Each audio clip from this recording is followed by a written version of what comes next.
नमस्कार दोस्तों, स्वागत है आपका गोयला क्लासेस में। आज के लेक्चर में हम बात करने वाले हैं एक करंट इवेंट के बारे में जो कि रिसेंटली देखने को मिली है इंडिया में। ये इवेंट है आपकी एक साइक्लोन के ऊपर। जैसे कि आप जानते हैं अभी समर सीजन आपका बिल्कुल पीक पे है, काफ़ी ज़्यादा गर्मी बढ़ गई है। तो इस बीच में आप नोटिस करेंगे कि इस साल में बहुत ज़्यादा रेनफॉल जो है देखने को मिली है समर्स के अंदर, जो कि नॉर्मली देखने को नहीं मिलती है।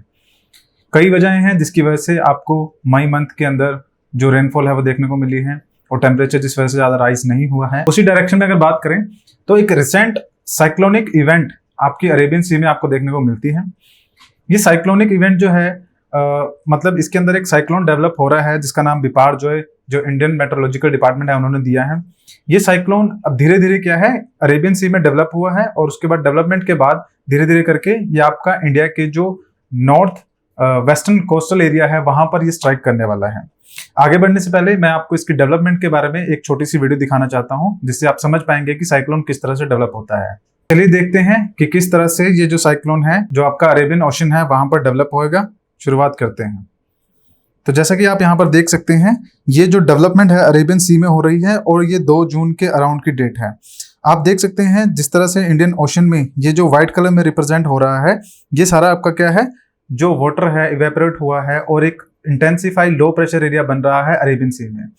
जैसा कि आप जानते होंगे कि जो साइक्लोन्स है उनकी डेवलपमेंट कैसे होती है, एक लो इंटेंसिफाई एरिया बनता है गर्मी की वजह से, हीट की वजह से, और उस लो प्रेशर एरिया को कवर करने के लिए चारों तरफ से जो विंड्स हैं वो गैदर होती हैं। तो आप देख पा रहे होंगे यहाँ पर सेंटर में अरेबियन ओशन के पास यहाँ पर क्या है, ये जो साइक्लोन है इसकी डेवलपमेंट देखने को मिल रही है। अब ये जो साइक्लोन है यहाँ पे डेवलप तो हो गया है लेकिन इससे इंडिया को कैसे इफेक्ट पड़ेगा। देखिए अब यहाँ पर ये अरेबियन सी में जो डेवलपमेंट तो इसकी हो गई है लेकिन ये इंडिया के कंटेक्स्ट में क्यों इंपॉर्टेंट है, क्योंकि अरेबियन सी में डेवलप होने के बाद इसकी जो मूवमेंट है आप देखेंगे कि वो इंडिया के जो नॉर्थ वेस्टर्न एरियाज है, जैसे कि गुजरात की बात करूं या महाराष्ट्र की बात करूं, उस तरफ को ये जो साइक्लोन है इसकी मूवमेंट देखने को मिलेगी। अगर आप डेट पे फोकस कर पा रहे होंगे तो 3 जून की डेट है। मतलब ये कंटिन्यूसली जो है इंटेंसिफाई हो रहा है और इंटेंसिफिकेशन का मतलब क्या है, इसका जो लो प्रेशर एरिया उसकी तरफ को चारों तरफ से विंड्स जो है वो डेवलप हो रही हैं और ये धीरे धीरे करके इस लो प्रेशर एरिया को फिल करने की कोशिश करेगी। चारों तरफ से जो हाई प्रेशर विंड्स आएंगे और ये जो आपका साइक्लोन है जब कंप्लीटली डेवलप हो जाएगा, फिलहाल इसके डायमीटर की अगर मैं बात करूं तो नियर बाय 500 किलोमीटर के अराउंड इसका डायमीटर है, लेकिन ये जब कंप्लीटली इंटेंसिफाई हो जाएगा, कंप्लीटली डेवलप हो जाएगा तो ऐसा माना जा रहा है कि ये 1000 जो किलोमीटर है उस तक भी इसका जो डायमीटर है वो पहुंच सकता है और ये काफी ज्यादा सिवियर कैजुअलिटीज जो है वो इंडिया के कोस्टल एरिया में लेके आ सकता है। इसी वजह से ये जो आपका साइक्लोन है हमारे जो करंट अफेयर्स में आपको देखने को मिलेगा। अब यहाँ पर आप देख पा रहे होंगे ये अरेबियन सी के अंदर किस तरह से ये जो साइक्लोन है वो अपना इंटेंसिफाई हो रहा है। चलिए आगे बात करते हैं इसके रास्ते के बारे में। तो जैसा कि आप देख पा रहे होंगे ये इसका पूरा पैटर्न रहेगा जिसमें ये मूव करेगा धीरे धीरे करके और ये इसकी जो स्पीड है 150 किलोमीटर 140 किलोमीटर इस हिसाब से है। ट्रॉपिकल साइक्लोन के बारे में खास बात ये भी है कि ये जब ओशन से अलग हो जाते हैं उसके बाद इनकी स्पीड जो है वो कम हो जाती है, लेकिन फिलहाल अगर ओशन की बात करें तो यहाँ पर इसकी स्पीड काफी ज्यादा है, 150-140 के अराउंड है, जो कि 200-250 किलोमीटर के अराउंड भी जा सकती है। अब आगे देखिए बात करते हैं हम कि ये जो आपका साइक्लोनिक जो डेवलपमेंट थी ये आपकी इंडियन ओशन के अंदर अरेबियन साइड में जो है वो हो गई है। अब आगे बात करते हैं कि किस तरह से ये जो साइक्लोन है इंडिया को इफेक्ट कर रहा है। तो साइक्लोन बिपारजॉय जो कि आपको रिसेंटली न्यूज में देखने को मिला है, एक वेरी सिवियर स्टॉर्म है जो कि कहां पर, यहाँ पर अरेबियन सी में इसकी डेवलपमेंट हुई है, फर्दर इंटेंसिफाई हो रहा है, धीरे धीरे करके और ज्यादा स्ट्रॉन्ग होता जा रहा है, इसका डायमीटर जो है वो बढ़ता जा रहा है और इसकी वजह से इंडियन मेट्रोलॉजिकल जो डिपार्टमेंट है उन्होंने हैवी रेन के जो अलर्ट है वो इश्यूज किए हैं कुछ स्टेट्स के अंदर। स्टेट कौन कौन से हैं आपके, जैसे कि केरला की बात करें, जितने भी आपके कोस्टल एरियाज हो जाएंगे वो सारे। The Indian meteorological department has issues an alert for a heavy rainfall in the Kerala, coastal Karnataka, Lakshadweep due to the strengthening of the cyclone storm Biparjoy. Fisherman have been advised not to venture out, कि fisherman जो है वो उनको सलाह दी गई है कि वो बाहर ना जाए, क्योंकि ये जो साइक्लोन है ना इसके अंदर जो विंड्स है काफी ज्यादा तेज होती हैं, तो उसकी वजह से जो मछुआरे हैं, फिशरमैन हैं, अगर वो ओशन में जाते हैं तो अपना रास्ता भी भटक सकते हैं, उनकी जो नाव है वो भी डूब सकते हैं, काफी ज्यादा कैजुअलिटीज हो सकती हैं। The very severe cyclonic storm Biparjoy is predicted to strengthen in the next 24 hours. तो आने वाले जो 24 घंटे हैं उसमें काफी ज्यादा ये स्ट्रॉन्ग होएगा और ज्यादा, and move in the north eastern direction. जो मैंने आपको दिखाया था नॉर्थ ईस्टर्न डायरेक्शन मतलब अरेबियन सी में डेवलप हुआ है, तो इसकी नॉर्थ ईस्ट कौन सी होगी, जो इंडिया का वेस्टर्न कोस्टल एरिया होगा उस साइड को ये जाएगा।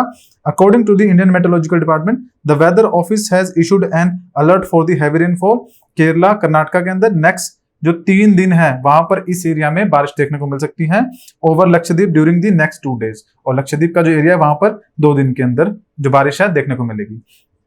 अब किस तरह के वेदर पैटर्न में जो चेंज है देखने को मिलेगा, light to moderate scattering to fairly widespread rain, कि हल्की से थोड़ी सी ज्यादा तेज जो है मॉडरेट लेवल पे रेनफॉल हो सकती है। थंडर स्टॉर्मिंग देखने को मिलेगी, लाइटनिंग गस्टी विंड्स जो हवाएं हैं आपको देखने को मिलेगी in south Indian state during the next 5 days. और ये जो रेनफॉल है ये आपकी सिर्फ और सिर्फ इंडिया के वेस्टर्न एरिया से संबंध नहीं रखती है, बल्कि ये जो इफेक्ट है आपको नॉर्थ ईस्ट इंडिया में भी देखने को मिलेगा, क्योंकि साइक्लोन की जो डायरेक्शन है उसके अकॉर्डिंगली अगर प्रिडिक्ट किया जाए तो ये नॉर्थ ईस्ट डायरेक्शन में जा रहा है। तो इंडियन मेट्रोलॉजिकल डिपार्टमेंट का ये मानना है कि ये इंडिया के जो गुजरात वाला हिस्सा है वहां से ये एंटर करेगा और उसके बाद ये नॉर्थ ईस्ट की डायरेक्शन में मूव करेगा। तो हम ऐसा कह सकते हैं कि ऑल ओवर इंडिया में इसका इंपैक्ट जो है वो देखने को मिलेगा। इससे क्या होगा, आइसोलेटेड रेनफॉल होगी अंडमान निकोबार आइलैंड्स वहां पर भी देखने को मिलेगा। अब देखिए आपने क्या देखा कि साइक्लोन डेवलप तो अरेबियन सी में हुआ है, लेकिन हमने नॉर्थ ईस्ट में बोला कि वहां पर बारिश देखने को मिलेगी, इंडिया के वेस्टर्न कोस्टल एरिया में बारिश देखने को मिलेगी, साथ में अंडमान निकोबार आइलैंड्स में भी बारिश देखने को मिलेगी। क्यों? क्योंकि वहां से भी जो विंड्स की मूवमेंट है, चारों तरफ से विंड्स की मूवमेंट आ रही है और उस लो प्रेशर एरिया को कवर करने की कोशिश कर रही है, जिस वजह से सब हिमालयन रेंज, वेस्ट बंगाल, सिक्किम, इन सब जगह पे बारिश के चांसेस बनते हैं। तो इसका एक फायदा ये हो जाएगा कि ये जो गर्मी आपकी बढ़ रही है जून महीने में, ये इसको थोड़ा सा और आराम मिल जाएगा अगर ये साइक्लोन अपना जो पाथ है उसको कंटिन्यूअसली वैसे ही जारी रखे। अब हम बात करते हैं फॉर्मेशन और स्ट्रक्चर के बारे में कि ये साइक्लोन की फॉर्मेशन होती किस तरह से है। देखिए साइक्लोन में बेसिकली क्या होता है कि किसी भी जगह पे ट्रॉपिकल साइक्लोन्स बेसिकली फॉर्म होते हैं ट्रॉपिकल एरिया के अंदर, और ये ट्रॉपिकल एरिया मतलब 23.5 से 0 के बीच का जो हिस्सा होता है north and south both hemisphere के अंदर। हीट, इंटेंसिव हीट की वजह से, क्योंकि समर सीजन चल रहा है तो बहुत ज्यादा गर्मी होगी और उस गर्मी की वजह से क्या ओशन में लो प्रेशर एरिया बनता है, मतलब कि वहां पर हवा का प्रेशर कम हो जाता है। तो ज्योग्राफी के अंदर क्या है, लो प्रेशर एरिया को कवर करने के लिए हमेशा चारों तरफ से जहां पर भी हाई प्रेशर एरिया है वहां से विंड्स आएंगी और लो प्रेशर एरिया को कवर करेंगी। अब ये विंड्स क्योंकि मूव ओशन में कर रही है तो इन विंड्स में क्या होगा, मॉइस्चर होगा। तो ये सारी विंड्स क्या होगी, मान लीजिए यहाँ पे आपका लो प्रेशर एरिया है, चारों तरफ से हवाएं क्या इस लो प्रेशर एरिया को कवर करने के लिए आएंगे और ये low pressure area continuously intensify होता रहता है और ज्यादा लो प्रेशर एरिया बनता रहता है, चारों तरफ से विंड्स आएंगी और इसको कवर करने की कोशिश करेगी, जैसा कि आप इस इमेज में देख सकते हैं। ये सेंटर वाला जो हिस्सा है इसको आई ऑफ द साइक्लोन बोला जाता है और ये ऊपर से व्यू है, अगर आप साइक्लोन को ऊपर से देखेंगे, और ये साइड व्यू है। जो ये वाला हिस्सा है जहां पे लो प्रेशर एरिया होता है और चारों तरफ से हवाएं इस तरह से इसको कवर करने के लिए आती हैं और कोरियोलिस फोर्स की वजह से वो जो रोटेशन है वो होती रहती है, तो इस तरह गोल गोल करके जो साइक्लोन है उसकी डेवलपमेंट होती है। तो ये आपको देखने को मिलेगा और ये ट्रॉपिकल एरियाज में देखने को मिलता है। ये जो ट्रॉपिकल साइक्लोन्स होते हैं बेसिकली अगर बात की जाए इनका डायमीटर जो है नॉर्मली 200 से लेकर 600 किलोमीटर के बीच में आपको देखने को मिलता है। हाउएवर कुछ केसेस में क्या होता है, ये जो डायमीटर है कई बार 100 किलोमीटर से भी कम देखने को मिलता है और कुछ केसेस में ये 1000 किलोमीटर से भी ज्यादा देखने को मिल सकता है, जैसा कि हम उम्मीद कर रहे हैं बिपार जो साइक्लोन के साथ होगा आने वाले कुछ दिनों के अंदर। इसका डायमीटर जो है 1000 किलोमीटर के अराउंड जो है वो एक्सीड कर जाएगा। तो काफी ज्यादा इंटेंस ये साइक्लोन होने वाला है और इसकी वजह से जो वेदर कंडीशन है उसमें भी काफी ज्यादा चेंजेस देखने को मिलेंगे।